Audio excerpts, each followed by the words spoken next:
Mirë, Viola, unë doja të kaloj pak tash tek ajo me të cilën e nisëm, pra problemet e artit, të teatrit.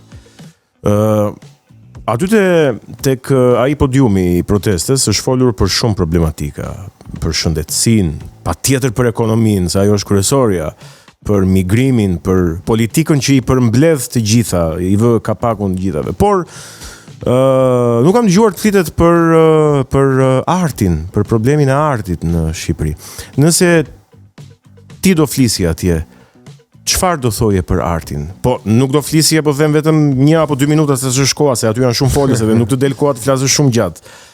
Por nëse do kishe mundësi ti shtroje strukturalisht këto probleme të artit, të teatrit, të dramaturgjisë, të kinematografisë në Shqipëri, cilat do të ishin ato? Çfarë do të thoje? Siç e thash edhe më përpara, tash po e zgjeroj çik.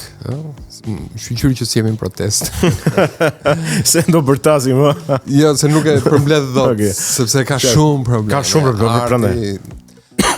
Domthonë bëra një artikull para 2-3 javësh, cilin e botova dhe domthonë këto janë problematikat, janë buxhetet shumë të ulta, është një ligj që nuk e favorizon fare krijimin teatror, është mungesa e infrastrukturës teatrore. Ne nuk kemi salla, dhe këtu nuk po flas për godinën e prishur të teatrit kombëtar që nuk po bëhet, që duhet ishte bërë për 2 vjet, siç u tha. Po vajtën 6 vite dhe vajtën 6 vite dhe është e tmerrshme kjo pjesë. Dhe për vullnetin politik. Tek vullneti politik ka edhe një çik pjesën e vet komunitetit artistik, e cila nuk ka qenë agresive saq duhet. Megjithatë mund ta them me plot gojën që arti është lënë në arrest totale dhe jo pa qëllim gjatë gjithë këtyre viteve. Një popull pak i ndriçuar është një popull shumë kollaj i manipulueshëm, menaxhueshëm. Pra është lënë në arrest të qëllimshme. Për mendimin tim, po. Domthon është një kamban cilës unë i kam rënë që në vitet 2000, domthon mbasi kam dalë nga akademia, qoftë me artikuj, qoftë në për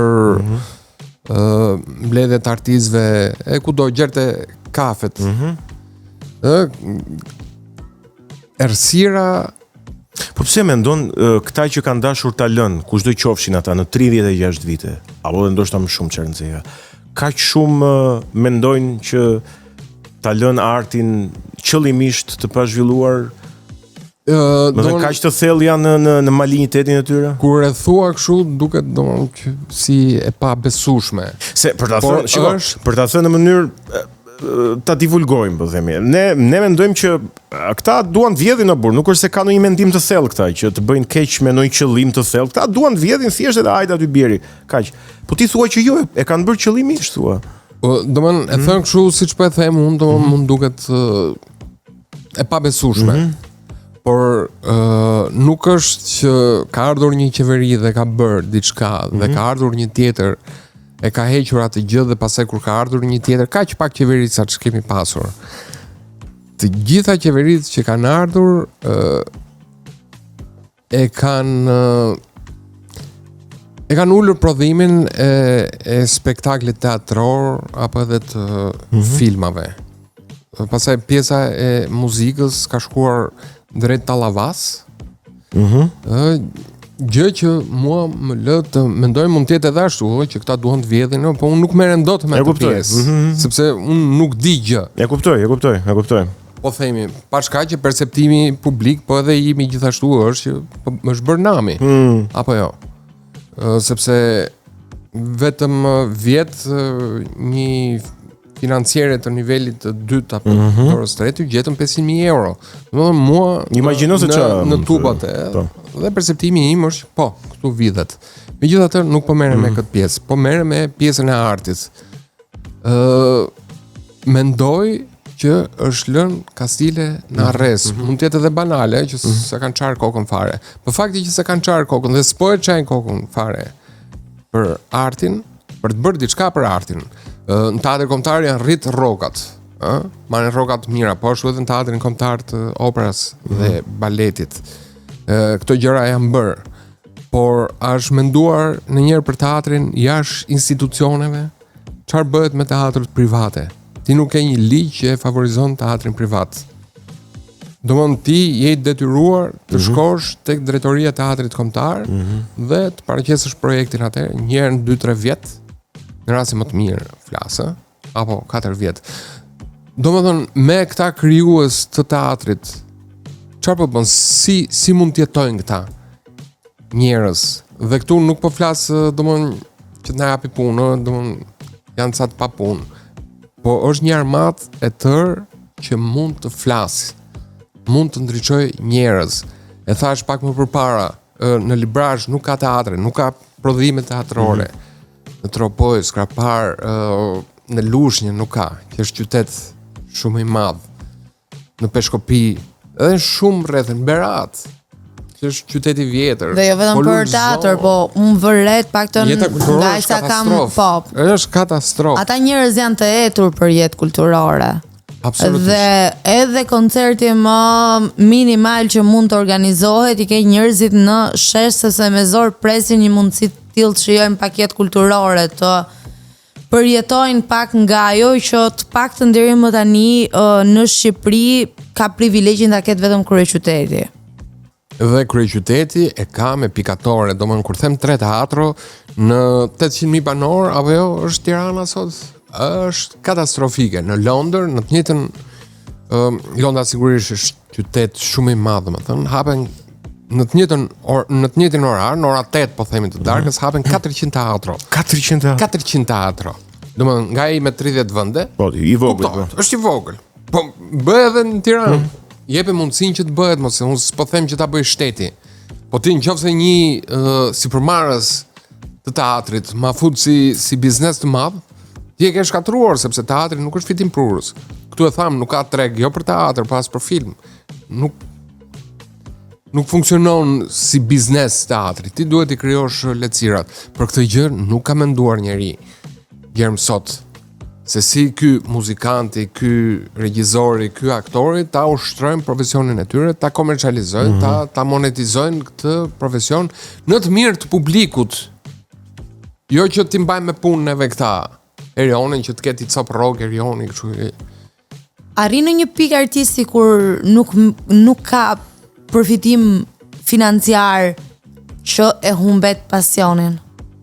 Pasioni është pasion, nuk ka të bëjë me vlerën monetare. Puna është po nëse për shembull ti e gjen veten në vështirësi për të shlyer faturat bazike, po nuk humbet pasioni, ti mund të ja. Okay. Është diçka që ti mund ta transformosh, ti mund të bësh një profesion tjetër. Sepse se sjell bisedën tek ajo që ndodh sot me të rinj. Pra mund të përfundojnë në Akademinë e Arteve, e provojnë për pak kohë, pastaj thonë po s'më jep buk, nuk më jep buk. Dakor, po dhe unë nuk i paguaj dot faturat me pasion, kështu që më mirë po e lë dhe ta fshej aty ta mbyll diku në sertarin e zemrës këtë pasionin për artin që dua. Po domethënë e ka mbyllur diku, nuk është se e ka humbur. Po ai është një artist i humbur në atë pikë besoj. Po ke pafund artist të humbur. Dhe që dalim tek protesta për punën e artit që aty s'flet. Ajo që unë mendoj, kam parë shumë diskutant atje që thonë të vinë aktorët, të flasin aktorët. Unë atje e them me përgjithësi këtë gjë, kam takuar regjizor, kam takuar aktor, producent, kam takuar muzikant, piktor, atje, që janë të gjithë shumë të talentuar, po që nuk e gjejnë veten. Por asnjë prej këtyre nuk është i njohur, siç kanë qenë aktorët e njohur, sepse tu do të kalojmë një temë tjetër pastaj për te artit që përveç artit, këtu janë luftuar në mënyrë të fuqishme elitat e një vendi. Dhe nuk po flas vetëm për artistët, për regjizorët e teatrit apo aktorët. Ne nuk njohim mjek, nuk njohim inxhinier të shquar, e drejt, arkitekt. E drejt. Në vitet 90 ishin me emra, një e filani. Ne nuk kemi më shkrimtar dhe jam shumë i ngarkuar kur kur e them këtë gjë. Prandaj të pyeta. Ne nuk njohim shkrimtar sot. Si ka mundësi vendin që ka nxjerr Lazgush Poradecin, Migjenin, Ismail Kataren, Fishtën. Si ka mundësi nuk pas ka talente të reja që dalin? Të fundit kanë qenë Ervina Tipi, Moza Ahmetin në vitet 90. Nuk ka më, patjetër që ka, por nuk i njeh njeri, sepse sot është koha e komerciales, është koha e vipave të rrem, dhe këtyre po i jep shteti, po i jep shumë prioritet. Po ashtu edhe mediat, po me sa duket mediat pas kanë qenë shumë të lidhura me pushtetin dhe e gjithë kjo kadencë artistike dhe elitave për mua është e qëllimt. Erion ti thej që Kosova financon shumë më tepër. Po, në teatrin, film. Kinematografin. Po. Maqedonia e Veriut financon. Po. Dhe Kosova është shtet shqiptarësh, nuk është shtet suedezësh. Apo jo. Po. Ka financime goxha më të kënaqshme se nuk po themi që Banal, sa Kroacia ndoshta, nuk e besoj se ka, por ka buxhete më të larta. Të paktën qendra e filmit, po ashtu edhe teatri, ka buxhete më të larta. Bilës një mikesha ime, aktore në Kosovë, tha që teatrët private tash po dalin më mirë se këta që punojnë në shtet. Dhe kjo është gjë shumë e madhe. A kupton? Dhe kjo tregon që dhe mund të funksionojë. Kjo gjë mund të funksionojë. Po kjo ka funksionuar në vitet 2000. Po. Në vitet 98-2000, këtu ka pas 3 teatro privat që ishin shumë të suksesshme. Ka qenë Publimedia, Princi i Vogël dhe Oaz. Ka qenë të treja, mbase se keni një gjuhë kurrë, kupto, pa kanë qenë jashtë të suksesshme. Jepte Ministria e Kulturës jepte financime për to, por pastaj u mbyll, nuk jepte më, nuk e di, ishte i rubinet që njëri e hapi, tjetri e mbylli, domethënë, nuk kishte një ligj, sepse domethënë dalim pasaj te ligji është bisedë shumë e gjatë. Dhe ligji është bërë në 2010 pasaj dhe nuk e favorizon fare këtë gjë. Ligji është kap çat kapësh. Domethënë merr një projekt aty, merr ato lekët, futin në xhep, ço ato faturat atje. Po jo që ti të krijosh një produkt teatror që ti shërbej publikut. Jo. Kjo është bërë domethënë morën dhe këta ca lek. Dhe filmat e Kosovës shkojnë në festivale, siç ishte rasti i filmit të këtij viti. Po, patjetër. Domethënë kjo nuk ka të bëjë vetëm me financimet pastaj. Është gjithë mjedisi, gjithë ekosistemi. Mjedisi sigurisht është edhe hapja e mendjes, kosovarët kanë qenë më të hapur me perëndimin. Duket që sikur 36 vjet, por nuk janë dhe aq shumë, neve na kanë ndryth shumë komunizmi. Patjetër është edhe buxhetet e gjitha, po të kishim buxhete më të mëdha, do prodhojë më shumë, do kishim filma më shumë cilësor, po. Patjetër. Por në kohë jemi për të ndryshuar gjërat edhe për të sjellur një frymë më optimiste për kinematografinë edhe për artin në tërësi në Shqipëri. Përpara se të shkojmë te hapësira e radhës muzikore, ty që rasme nga një bono. Ajë të ëmbëlsojmë pak tani. Tani gjithmonë pyetet miku në shtëpi, kështu që Erion do një shije kështu që e kemi me rak, kemi disa, kemi me qershi. Kam përshtypjen kjo duhet jetë me lajthi. Me lajthi. Jo. Që është kjo? Qumë është edhe çokoladë dhe të tjetrën që është me lule shtrydhe. Cilën nga këto? Me fruta, lule shtrydhe. Lule shtrydhe, perfekt. Egon? Ma jep atë me çokoladë. Këto? Me çokoladë, jo me lejthi.